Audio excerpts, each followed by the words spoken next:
পিএইচপির array ফাংশনের এ অধ্যায়ে আমি মোহাম্মদ আবিদ এখন আপনাদের সাথে অ্যারে আনশিফট ফাংশনটি নিয়ে আলোচনা করতে গেলে আমি বলতে পারি অর্থাৎ ARRAY UNSHIFT অ্যারে আনশিফট ফাংশনটির মাধ্যমে আমরা কি করতে পারি অর্থাৎ অ্যারে আনশিফট ফাংশনটির মাধ্যমে আমরা অ্যারে শিফট ফাংশনটির উল্টো কাজটা করতে পারি। অর্থাৎ অ্যারে শিফট ফাংশনটির মাধ্যমে আমরা কোনো অ্যারের প্রথমের থেকে একটি উপাদান বাদ দিতে পারি এবং অ্যারে আনশিফটের মাধ্যমে আমরা কোনো অ্যারের প্রথমে আমরা একটি বা একাধিক উপাদান যোগ করতে পারি।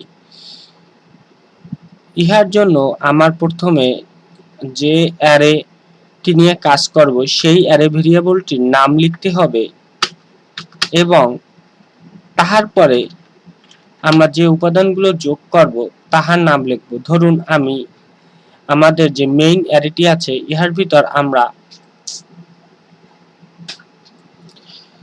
দুটো উপাদান রেখেছি গ্রিন এবং রেড, এবং গ্রিন এবং রেডের আগে আমরা আরেকটি উপাদান রাখতে চাই, তা হলো ব্লু। এবং আমরা যদি এখন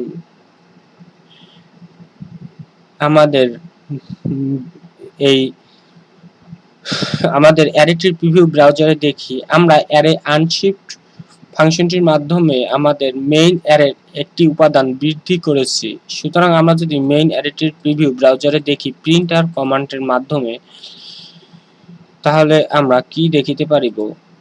তাহলে আমরা দেখিতে আছি যে আমাদের অ্যারের উপাদান সংখ্যা 2 থেকে 3টিতে পরিণত হয়েছে।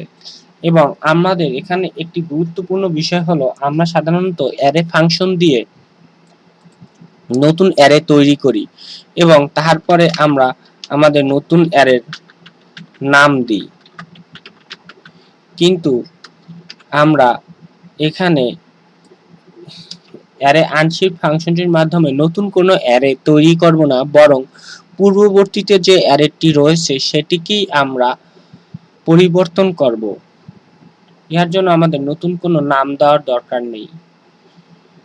আশা করি আপনারা আমার এই অধ্যায়ের বিষয়বস্তু বুঝতে পেরেছেন। এবং আমি যদি এখন এখানে আরো একটি উপাদান যোগ করতে চাইতাম তাহলে আমি তাও পারতাম। অর্থাৎ আমি যদি এখানে ব্ল্যাক লিখি, তারপরে আমি যদি ইহার প্রিভিউ ব্রাউজারে দেখি,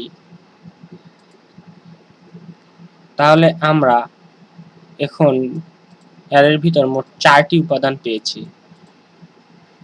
আশা করি আপনারা আমার এই অধ্যায়ের বিষয়বস্তু বুঝতে পেরেছেন।